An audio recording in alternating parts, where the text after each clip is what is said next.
Hello friends and welcome to the Mylio Photos Coffee Break. My name is Angela and today we're going to be talking about editing metadata on your mobile devices.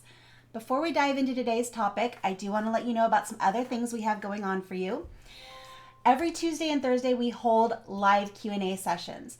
These are drop-in informal sessions where anybody, whether you're brand new to Mylio Photos or you've been with us for a very long time, can come drop in and ask questions.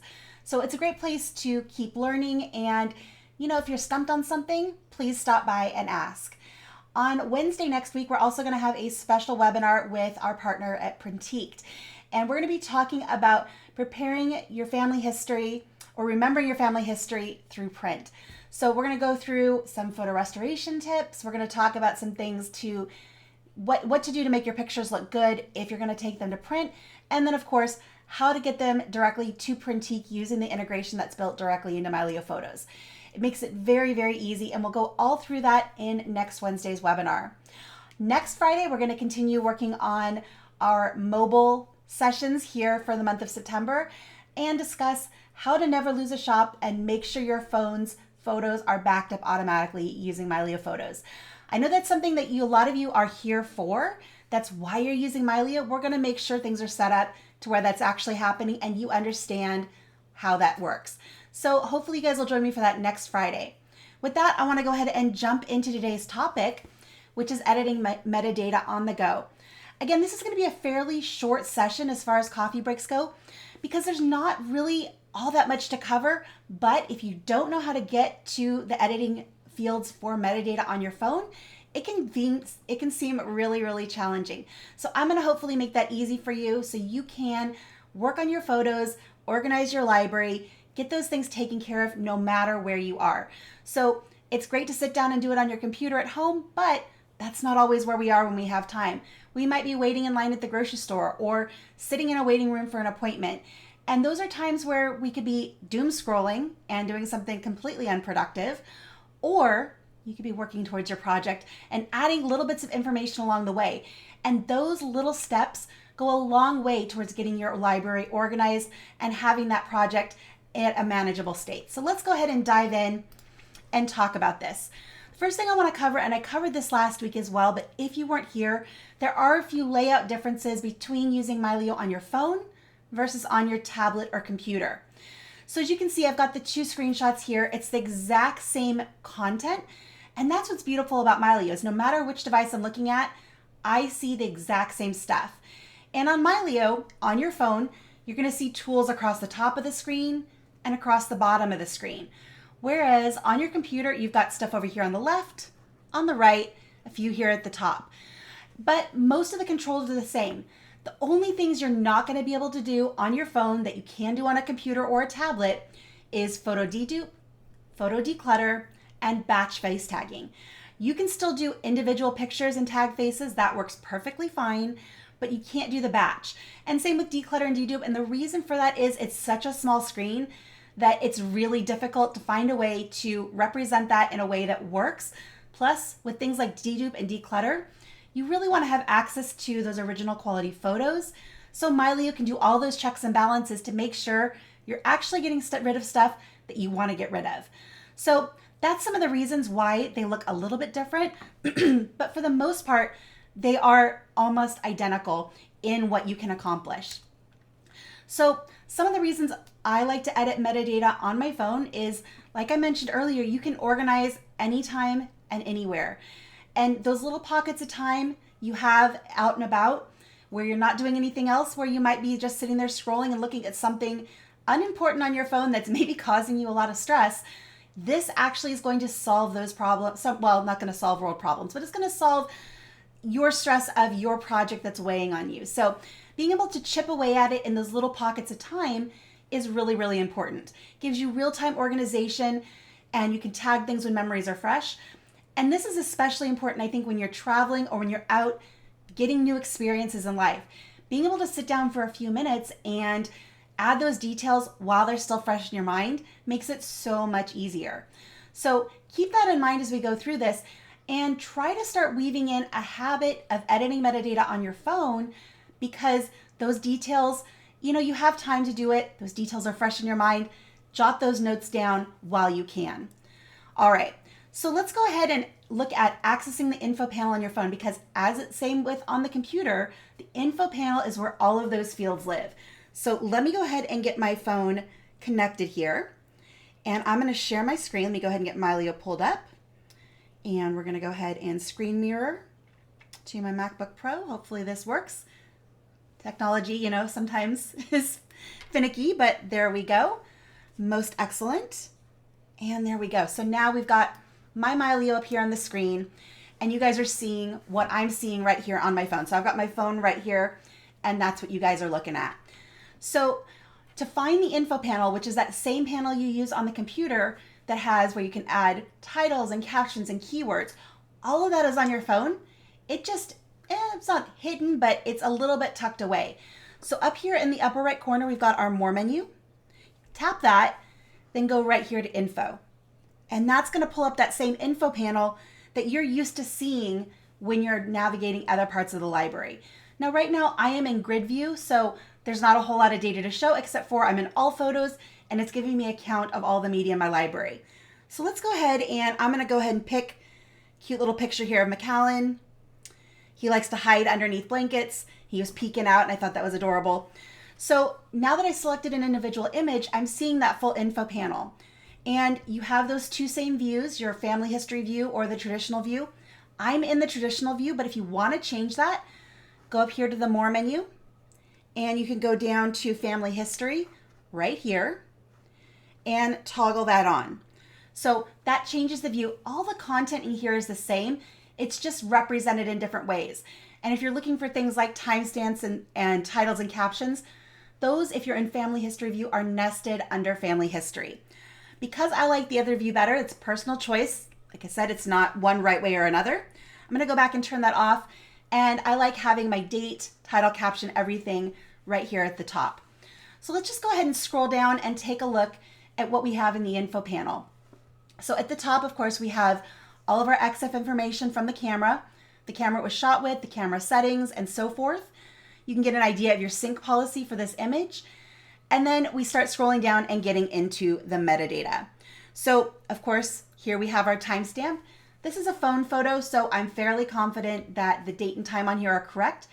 If they aren't, I can always click on this ellipses here, tap that, and I can go ahead and change the date of this image. So if you're organizing older family photos, scanned images, things where the dates are incorrect, you can change all of that right here in Mylio. So I can go down here, and if I wanted to, mark as undated, change the year, decade, whatever I need to do. I'm gonna go ahead and tap out of that. And then below that, we have our title and caption. And this is where we can add those little helpful details that help us remember the context. So I can put in here, Mac and the blanket. The blanket. And you can go ahead and add in a caption if you want to add in a longer story. I'm going to go ahead and tap on that. And you'll notice down here at the bottom, and this is on iPhone, I'm going to guess and make an assumption that this is possible on Android as well. When you pull up your keyboard, you also have the option to do voice to text. So I can, if I don't want to type, I could just click that button and speak it and speak that information into my title or caption. So if you don't like sitting there on a little tiny screen, you don't have to.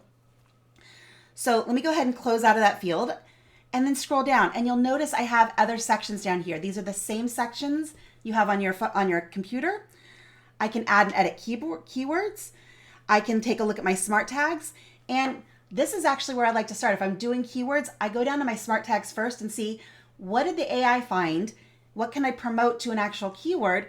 So yes, this is a cat, and the rest of those I'm going to go ahead and leave alone and go ahead and move on. I can then go down to categories, and if I want to add a category to this, I could say add personal or family or whoever, whatever I wanted to group this as in my library. Again, categories are optional. You don't have to use them, but they're there if you want to add them picture by picture. Let's go down to people, and it's not picking up a face in this picture because it's a cat. Sometimes it does grab cat faces, but it's not something that we do on a reliable basis. Our algorithm is meant for humans, not for animals, but I do like to tag my pets in my pictures. So what I'm going to do is go down here to where it says other people, click that little plus, go ahead and tap that. And again, I can just type in McAllen. There he is. Tap that. And now I have associated this picture with his name. And when I go to his collection in People View, that's going to be showing. So I've now added that extra bit of context. And again, because this is a cell phone picture, this does have my place already in here. And it's got all of that. Let me go ahead and close that down. And then at the bottom, if I had added this to an album, that information would be there. You also might notice here at the very bottom of the screen, you have a switch here for metadata. You'll see this on the computer too. If you want to see every single metadata field that is associated with this particular image, you can tap that and you can see it. Now, these are not editable, but this is a good thing to be able to reference if you want to see what fields are being used for what information. So that's very helpful information if you are in like research mode. All right, so that's how you edit metadata for a single image. But what if you have several pictures that are all very similar and related? What I'm going to do here is close out of my info panel, go back to the grid view, and last week we talked about some of the things you can do gesture-wise and some of the tap and drag and hold and all those kind of gestures you can do. One of those is to select multiple images. So on a phone, what I want to do, I want to put metadata on these top two images. They're almost the same. The composition is slightly different. I like them both. I don't want to get rid of one. Maybe I should. That's not what we're talking about today. But I want to add information to both of those pictures. So what I'm going to do is I'm going to tap and hold on the first one. And you'll notice it popped up with the blue border. And I now have buttons here at the bottom for range and done.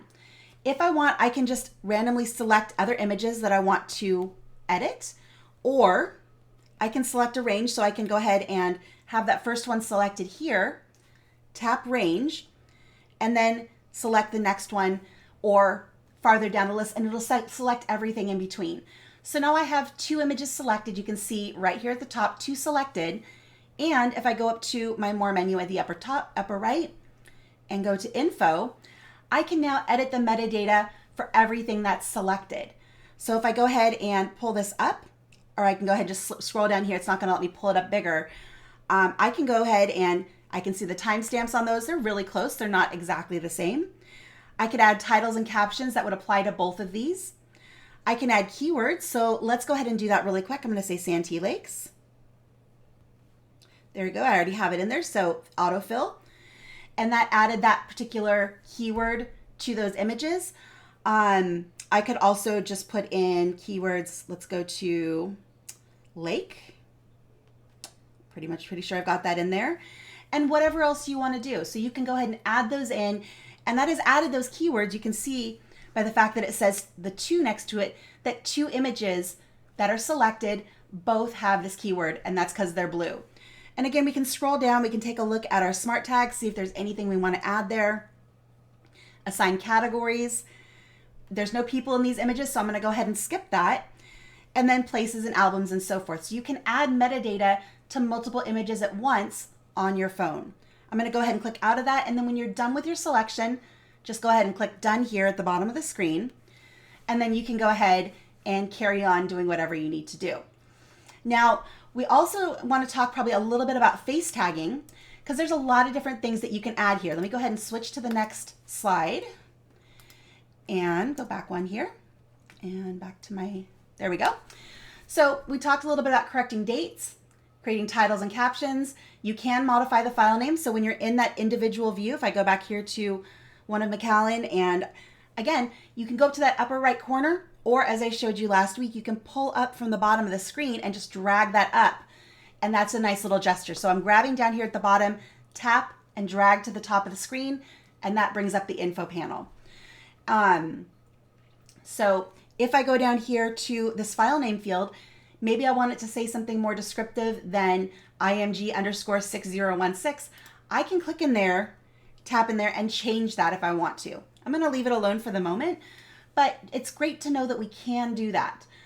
We discussed smart tags, categories, people, and adding or correcting GPS. We didn't go into that. So let's go ahead and do a little bit with some more face tagging. Let me find a picture here that has a person. And let's see here. You guys can see an embarrassing selfie of me at a bicycle ride. There's me and my husband. So if you want to go ahead and tag people in this image, go ahead and just click on the little person tag here at the bottom when you're in single image view. And that's going to pull up all of those faces in the image. Now you can see my husband and I are already tagged, but there's a bunch of people in the background. I don't know who they are. That's a kind of a group shot, and I'm at a public event where there's a lot of people. So I can, again, drag up from the bottom, go back down here to that people section, and I can say ignore untagged faces. And then when I close that back down, all of those other extraneous face tags are gone, and that image is now taken care of. So that's how you tag people from your phone. Let me go ahead and back out of this, and I'm going to find something that doesn't have information on the map. I'm going to go here to my map view, and down here in the very bottom right, you'll see there's a view untagged button. And that's going to take me to all the images that don't have GPS information.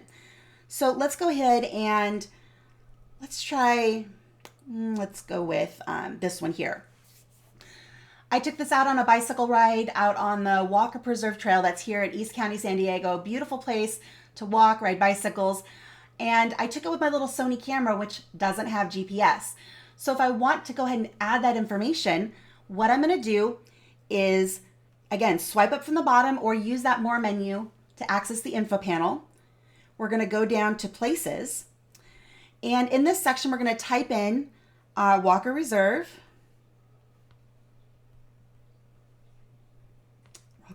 Trail. Hopefully it comes up. Of course it's not. All right, let's just be a little bit more generic here. We're just going to go ahead and say Santee, California. There we go. That's going to pull it up on the map. And from here, I can actually zoom in. I could find that approximate location. I know it was here somewhere along the river. So once you find your place, you go to the map and you tap and hold, and that pops it onto the map. I can then adjust the placement, and when I'm happy, click the check mark, and I have now added GPS information from my phone to that particular image. It really is that simple. And now I can go ahead and go back, and that image has now been tagged.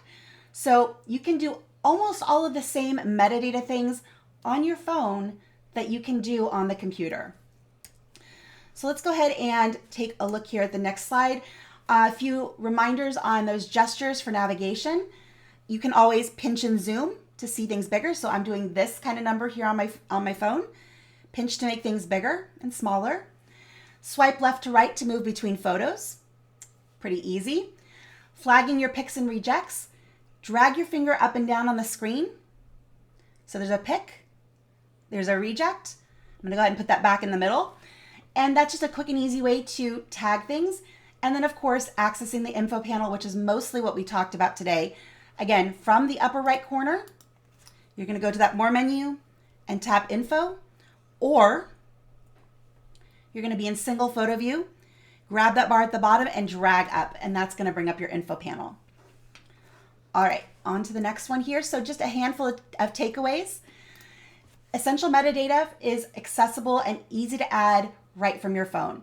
The info panel has all of the same information that it does on your computer when you're on your phone. You just need to know how to access it. So again, 3 dots in the upper right or drag up from the bottom. And mobile editing helps you keep your library organized.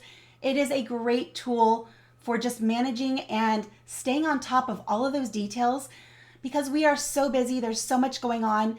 And anytime you can take that little pocket of time to add that extra bit of information, do something productive with your time instead of doom scrolling, it's going to make you feel so much better knowing that at least that little part of your life is a little bit more organized. Next week, we've got our live Q&A every Tuesday and Thursday, 11:30 a.m. Pacific, 2:30 p.m. Eastern. Drop-in sessions for everyone from just getting started to people who've been with us for a really long time. Great place to just come, ask questions, and learn. Very informal, and I think they're a lot of fun. You guys always keep me on my toes with amazing questions, kind of like you did today. So we also have a great webinar planned for you next week with our partner Printique, and we're going to be talking about family history and photo restoration and what to do with those prints once you get them, you get those images digitized. What if you want to make a new high quality print to put up on your wall? That's what we're going to be talking about. And then Friday next week, we're continuing on with our mobile education, and we're going to discuss syncing and backup and those kinds of things. So please join me for as many of these events as sound good to you. I hope to see you again next week. And with that, I'm going to wish you guys a wonderful weekend. Thank you again for joining me. Thank you, Lori, for helping out with all of the links in the chat. And we'll see you next time. Bye, everybody.